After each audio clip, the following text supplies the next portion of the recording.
Mozambique and to the second installment of my expedition vlog. We left off last time in Tofu, overlooking the estuary, watching the sun go down from Sunset Lodge. Day 6 kicked off with a bit of a windy start which prevented us from going out in the water, but we used this time to go and check out the Love the Ocean's Repurposed Plastic Initiative. This initiative collects bottle caps from the beach and turns them into beautiful pieces of jewellery. As well as being a great initiative to reduce the amount of plastic pollution on the local beaches, it's also an amazing way to generate some income for the local community in a sustainable way.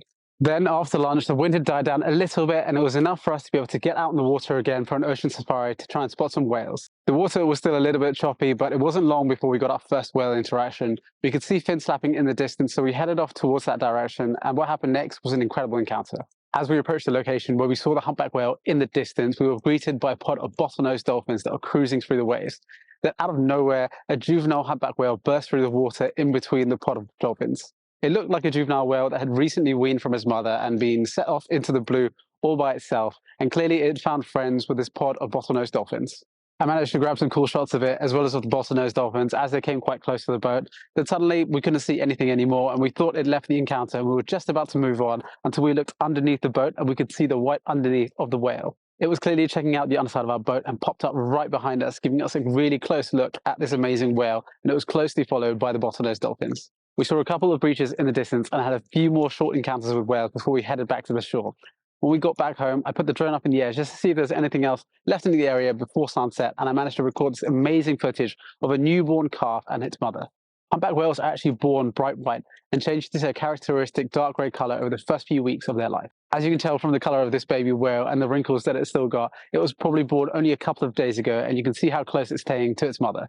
This is probably the smallest whale that I've seen so far, and it's just another example of some of the incredible encounters that we can have here with humpback whales.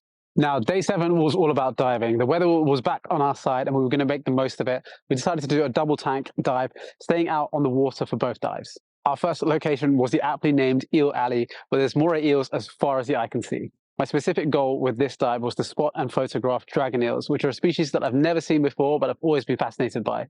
Their colours and their general appearance is just so spectacular that I was determined to find one and get some decent shots of them. It wasn't long into the dive that we spotted our first dragon eel hidden amongst some soft coral, but within the first 10 minutes we'd found probably 5 to 6 dragon eels on this site.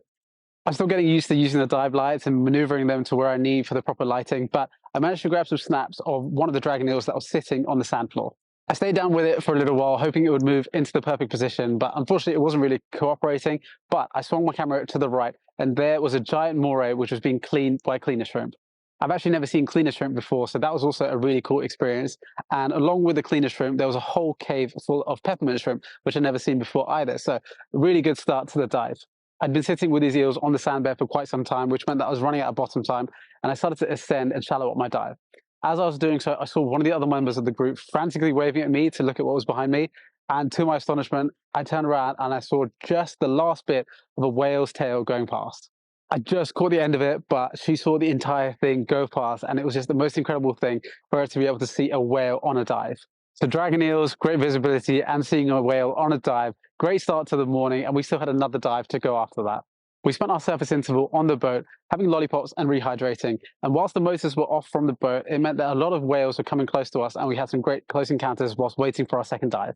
The spot for our second dive of the day is a location called Island Rock, which isn't a spot that they dive very often, but you go there for one thing and one thing in particular, and that's guitarfish. Now, I've only ever seen one guitarfish before, and it was a very brief encounter, so I was determined to find some guitarfish and get some cool shots of them in the sand with just their eyes popping out. Now, going into this dive, obviously I knew that guitarfish are found near the bottom of the ocean floor, generally hiding in sand as well. And I was pre-warned that this site can be quite surgy, which meant that the sand was going to get blasted all over my face and in the camera, and that it might make shots quite difficult to get. But I was determined to go and see some of these guitarfish and get some cool shots, and hopefully that my new lighting system would help avoid some of that backscatter and focus the shots on the guitarfish themselves. So we dropped on Island Rock, and within a minute, as we went down to the sand floor, we could see a pair of eyes sticking out of the sand, and we found our first guitarfish.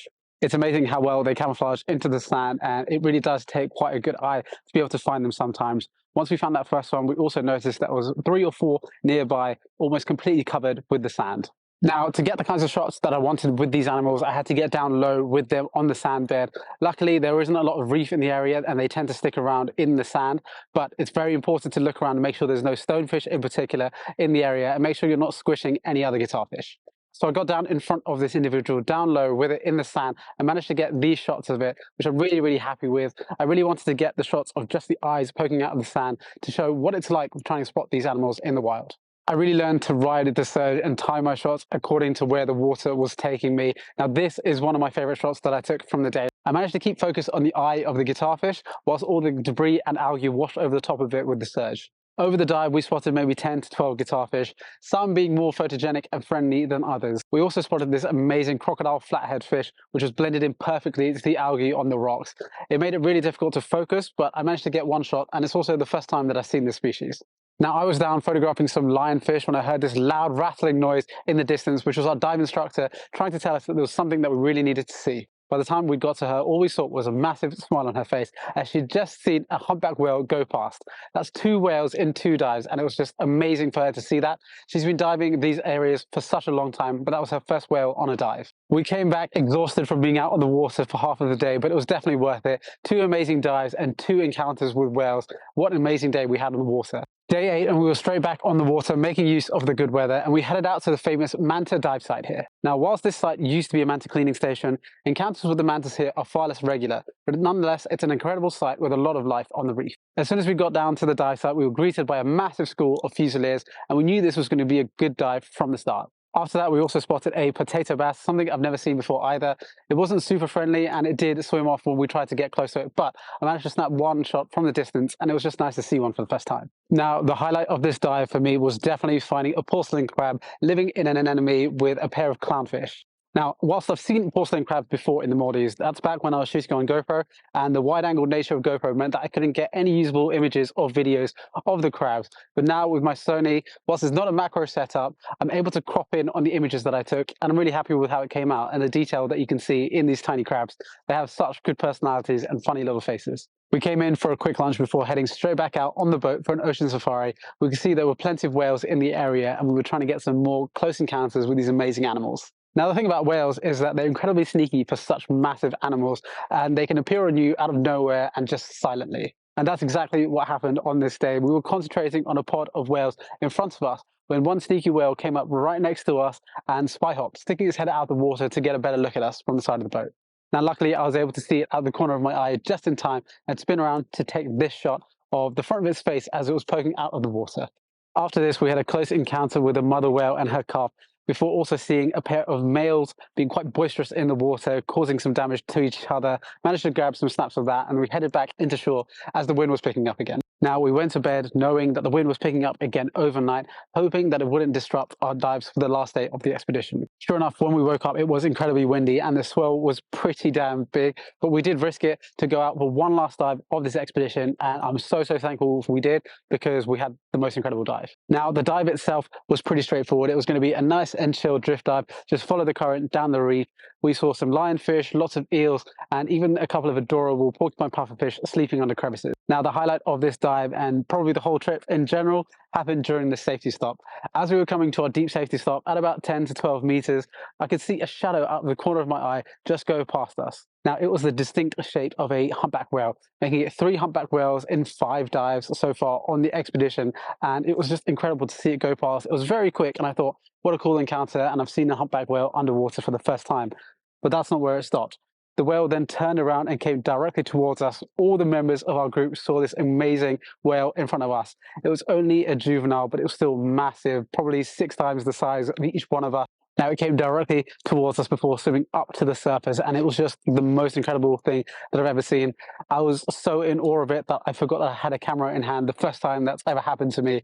By the time I remembered that I had my camera and I pointed it on the whale, it was already above us in the glare, and my camera couldn't really focus on it, so I was only able to get these blurry images of what looks like the silhouette of a whale, but I've got memories that are going to last a lifetime. You can see all of our reactions after this incredible encounter, and it was just amazing for all of us to see it up close and personal, and it just left a lasting smile on our faces for the rest of the day. We came back to shore and had some lunch, but the wind picked up again, which meant we couldn't go out on the water. But to be honest, none of us were really bothered, because we were still smiling ear to ear after this incredible encounter that we had with a whale underwater. We chilled out for a while, watching the whales breaching the distance from the shore before making our way to the dunes to a spot that we call Top of the World.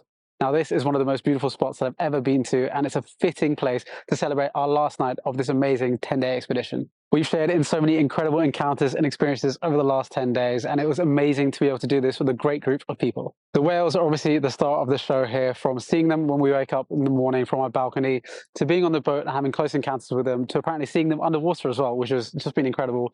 The whales are a huge part of what makes this area so special. If you're interested in coming out here and sharing in some of these incredible encounters and experiences with me, my provisional dates for next year's expedition are now live on my website. You can check it out using the link in the description below. Make sure to fill out the attached Google Doc to register your interest for the expedition, and hopefully I'll see some of you out here next year. Thank you for watching these expedition vlogs. Hopefully you've enjoyed seeing all the adventures that we've been up to out here in Mozambique. I'll catch you all in the next one.